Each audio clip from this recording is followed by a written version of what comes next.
Okay, so hey everyone, welcome back to another episode of Default Global. This is where we connect with global first entrepreneurs, remote work experts from all around the world. Our guest today is Jason Zoltak, co founder and CEO at Tofu. Jason, thanks for joining us today. Thanks for having me. Jason, before we start, could you maybe briefly introduce yourself? Yeah. So my name is Jason. I live in Toronto. I live between Toronto and Miami, Florida. I was born and raised in Montreal. I went to school just outside of Toronto. Um, I started my career in investment banking and consulting. Then I worked in startups for about probably like 3.5, 4 years combined. And then you know, in my last startup, you know had this idea for Tofu, and so I left to pursue that full time, and a year later, here we are. Okay, sounds good. So, you're a founder at Tofu. Tofu is as far as I understood, a marketplace where top venture-backed companies recommend pre-vetted talent, right? So, That's right. can you tell us more about this? This idea, how did the idea for Tofu come about, and what sets it apart from traditional hiring platforms? Yeah, so I don't know. This is the first company I started, or that I tried starting. So up until this point, I've always been a candidate. I haven't gotten every job that I've interviewed for, and but what I realized whenever I was interviewing for jobs is that the interview process is generally very one-sided, and it's a zero-sum game for everyone involved, except for the hiring company and the person who gets the job. And then at the last startup I was at, we had raised our Series A. Sorry, we had raised our Series B, and we went into a hiring spree, and we were bringing in lots of people, but we were also meeting really great candidates that we couldn't hire for numerous reasons, like the job would go on hold. The hiring or like leadership wouldn't necessarily know the type of candidate they wanted to bring in until they'd start an interview process, and maybe it would like close up, or you'd meet five really good people, it would get down to the wire, you hire one, there's four people left over, and so it's like, what do you do with that information, right?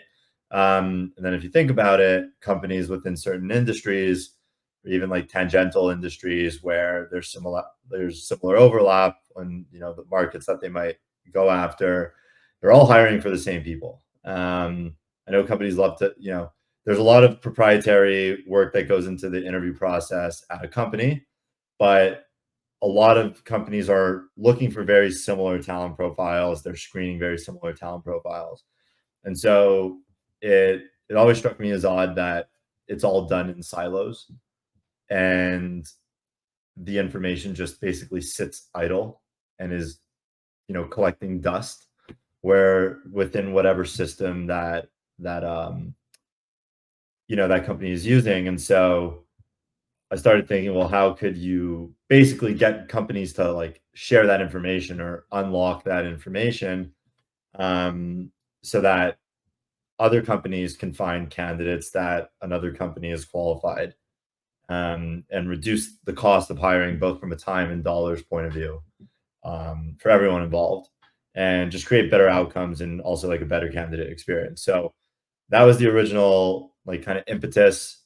Um, and then I started tinkering with a bunch of ways of how I could actually make that happen. And then, snowball effect, just ended up falling into the company that we have today. And as far as I understood, you went live with stuff only 6 months ago or something, yeah.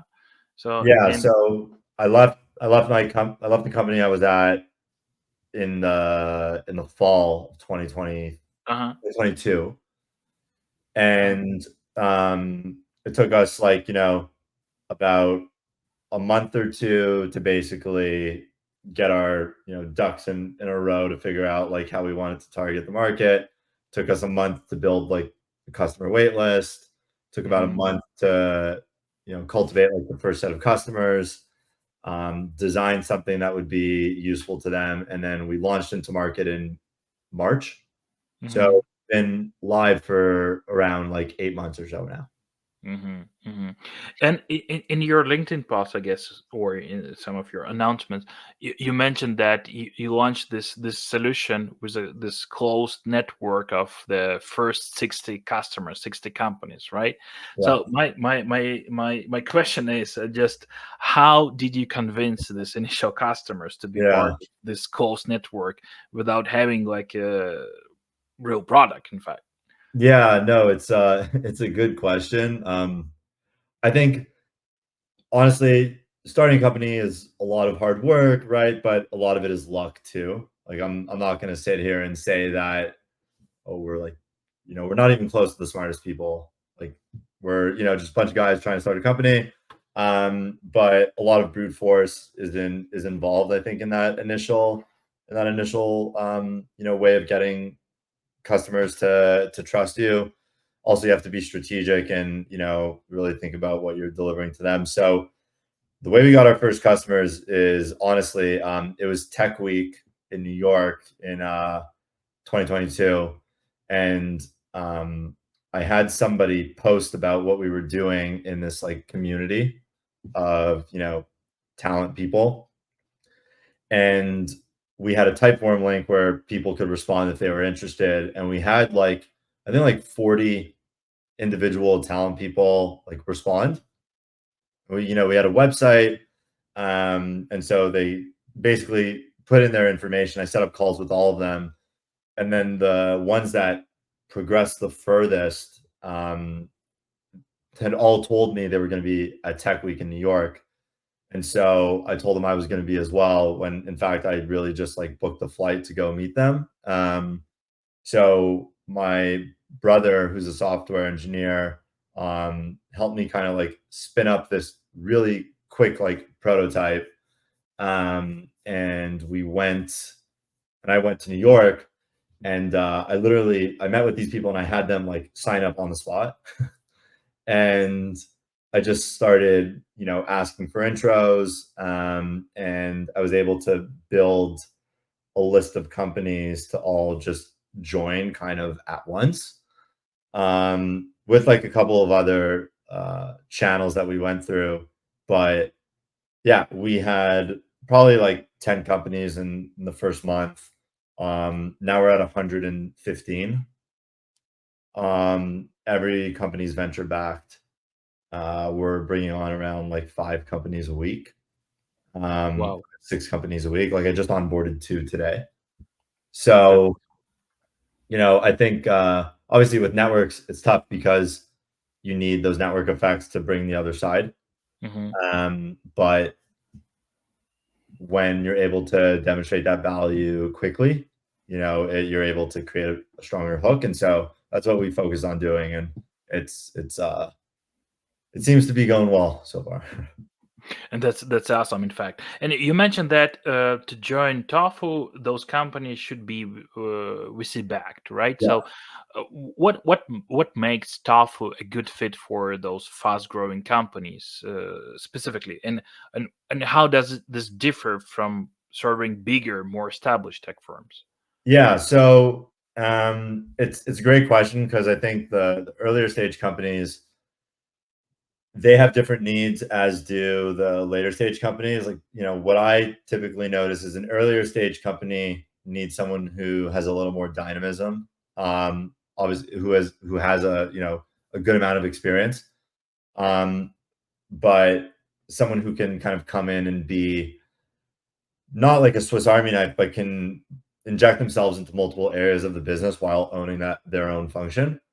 And at larger companies, it's more of do you satisfy the job description, and okay, here's what we need you to do. So the role is more defined.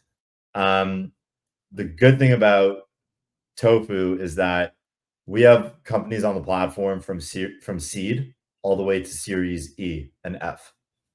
So we have companies across like the entire spectrum of stage, and the candidates that interview with those companies are interested in those stages, right? So if there's, let's say, 20 seed companies on the platform, the candidates that are interviewing with the seed stage companies, well, they could be matched to other seed stage companies, right? Because they initially interviewed with a seed stage company. They know what a seed stage company is and what they would be getting themselves into if they joined.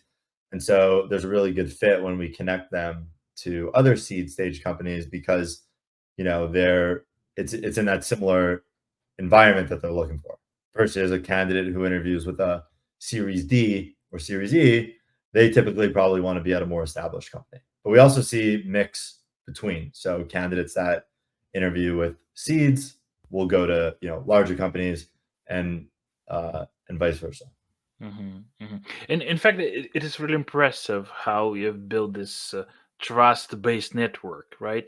But can you shed a light on the vetting process itself? How do you ensure the quality and relevancy of these recommendations?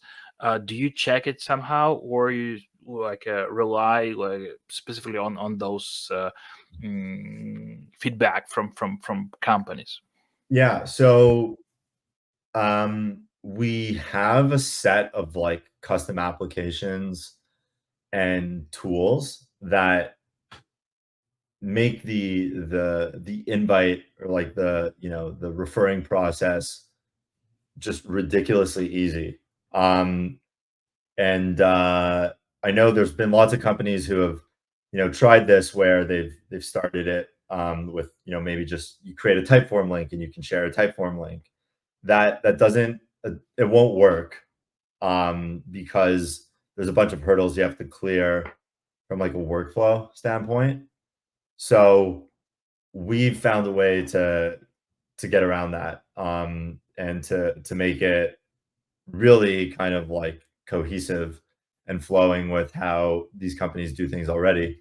Um, but the vetting is, and so with that those set of like tools and applications, we we basically latch onto the companies, and the vetting process is done by all of the people who are interviewing the candidates. So um we there's certain thresholds that the like our tools and applications set for candidates, and we have a way of identifying who should be invited, but we leave the vetting process up to the companies. So the great thing about it is that like you said, every single company on the platform has to be venture backed. So within that, all these venture backed companies that are invested in by the top VC funds, right? They generally have like very high caliber teams. And so the rigor involved in vetting these candidates is quite high, right? Like you're getting an investment from, I don't know, Anderson Horowitz or like, ASOL or like any of these funds. They're very they vet the founders, they vet the teams that they're investing in, and that hopefully has a trickle down effect. And so the people on the recruiting teams or the engineering teams or the go to market teams are usually really strong, and so we leverage the work that they've done to basically vet people, Mm-hmm. which lets us source the highest quality people who've been vetted by a series of you know recruiters, hiring managers, executives, founders, Mm-hmm. Mm-hmm. and it works. Another question, those getting companies to provide candidate references can be hard, can be quite challenging, in fact. So how do you convince those professionals to do so regularly?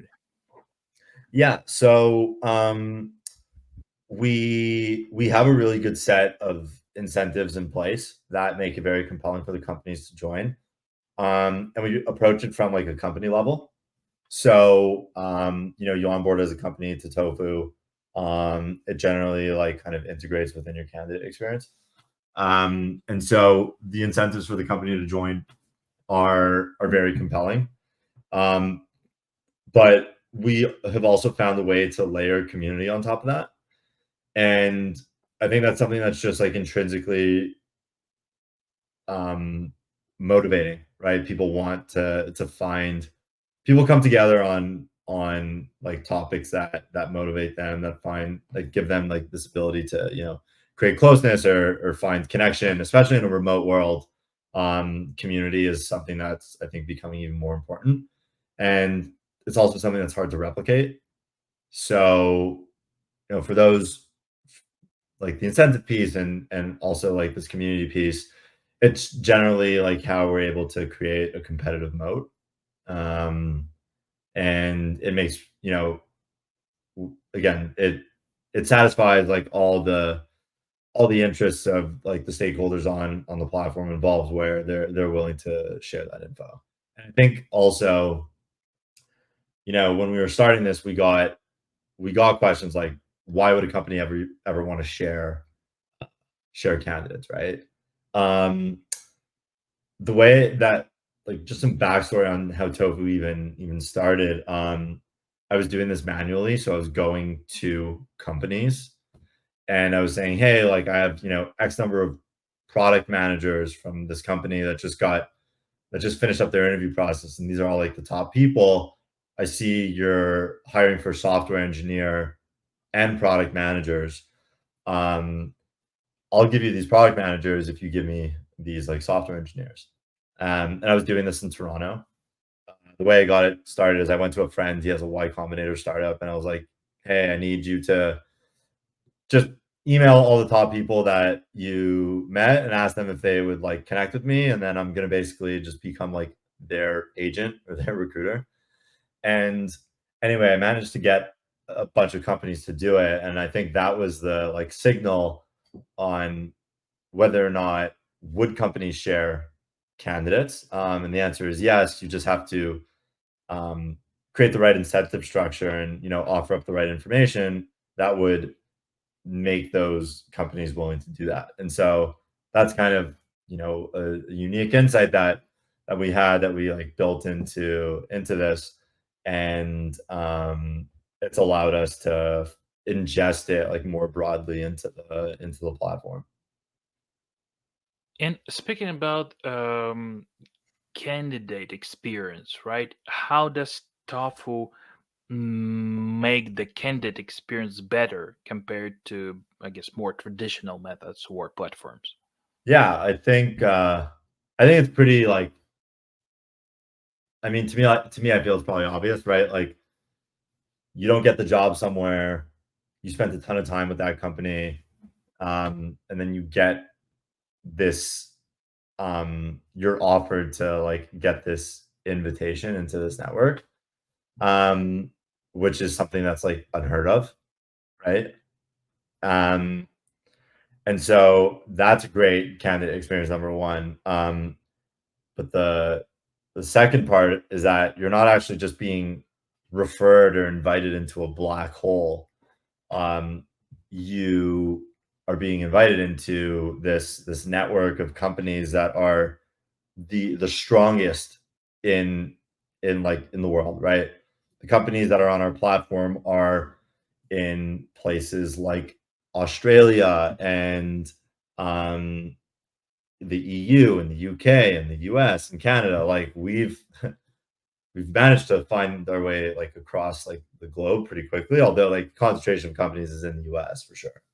Um, and within minutes of a candidate opting in, we find the best jobs that they're suited for.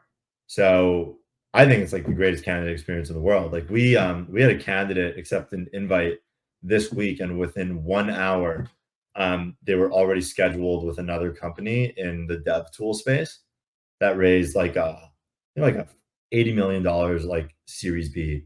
Um, and so they went from, you know, getting to finals, not getting the role. Well, actually, the job closed. So the candidate wasn't even like rejected for, again, no candidate on Tofu is rejected for skill related reasons. It's all like non skill related reasons. So, right, like they want too much salary, too junior, too senior, things like that. Um, but within an hour, this candidate was already set up with interviews, and it's probably likely they'll get the job. So you go from investing in your time and then the reciprocation being, given back to you, and then you're automatically connected to another company. Um, it's it's like I think it's the way that companies should be Mm-hmm. hiring. Mm-hmm. Um, and I think especially now with you know layoffs and Yeah. COVID and right how there's such an imbalance in companies. Well, in the supply to demand ratio of like jobs and people looking for jobs, that this is becoming something that's a little more accepted. Mm-hmm. And if we're able to do what we want to do, we'll have every company in the world that has a certain amount of money and funding onto Mm-hmm. So basically, the only way how candidates can get into your platform is basically uh, you should be qualified by one of your existing clients, right? That's the only way. Right now, yes, we have some like other channels we're experimenting, Mm-hmm. but generally, like that is how you would get Mm-hmm. it. Yeah, Got it. like And we have people reach out to us all the time, uh-huh. as you can imagine, and just because I like to help people, I'll try to connect people where I can if they reach out. Mm-hmm. But we're very much trying to maintain at the moment, being invite based because, um, yeah, if we don't, then I think we fall into the pool of like other companies as well, like Mm-hmm. other marketplaces out Mm-hmm. Mm-hmm. Okay, got it. And speaking about the business model, can you share some details about that? How, in terms of how do you charge your clients? Do you have some success fee, or how do you do that? there. Yeah, so we do it based on like it's a success fee or a subscription fee, depending on like what your volume is. It's really quite simple. But we have some other incentive structures in place that like I don't really want to get into.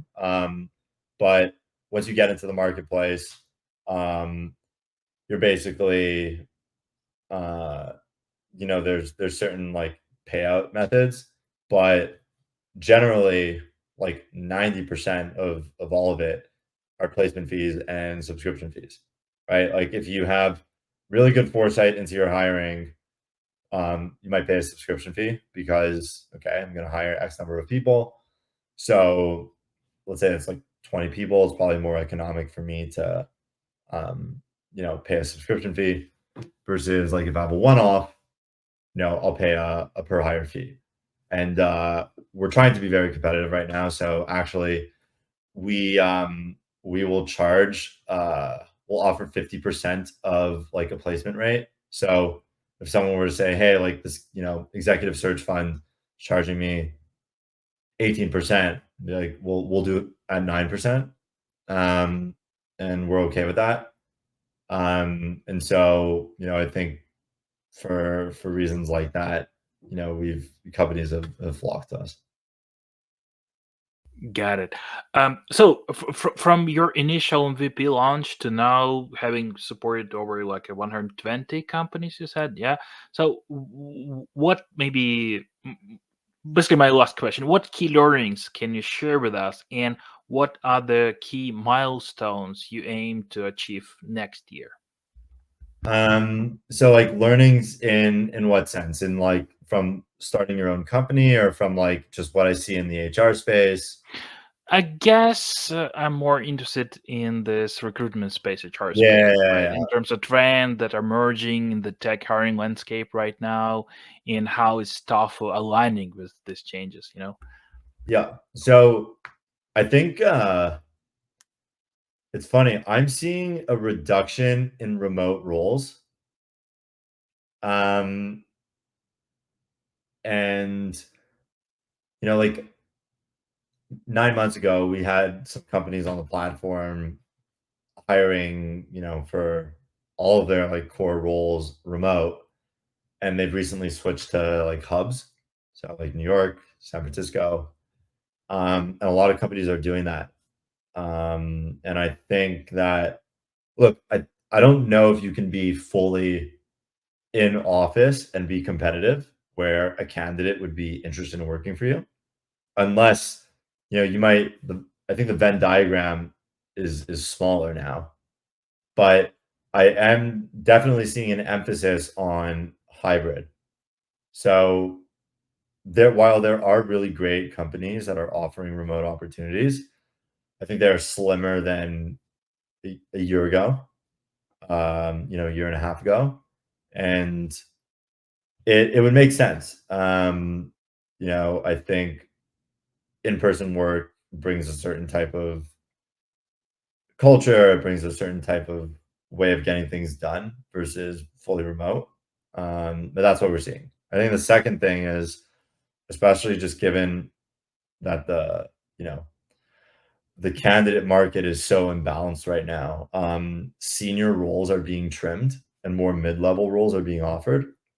So whereas you had maybe some director roles might be slashed and moved into like some manager related roles. Um, I don't know if I would necessarily say it's a way of being able to reduce like the pay band, or just you know get more qualified candidates in the door at the same rate. But it's definitely something I'm noticing where there's less VP or like heads of roles and more manager, mid senior type of roles. And speaking about Tofu, what are the key milestones you aim to achieve next year? Yeah, so we have like a bunch of stuff on the roadmap that I'm super excited about. We should be at 500 companies by June, which is awesome. Um, and we're working on a bunch of things to just allow companies to find candidates better, make the interview process more efficient. And we have, when you have like 110 companies on the platform, you do have quite a few design partners. So um, we're we're working with a certain number of constituents on our platform that are helping us design some other solutions that I don't really see in the market right now, and just excited of what we've been able to do. We're only a two-person company, so um, and we're fully bootstrapped. So to be two people and be supporting You, like you you're still two-person company, yeah, really? yeah, we're still a two-person That's company. crazy. That's So it's definitely it's a lot of late nights and um and but do you outsource some engineering no, work? not at all. No. No. Okay, that's Yeah. awesome, insane. No, Yeah. it's and we're only one engineer. So um we we are going to bring on some more people though, like Hmm. in January.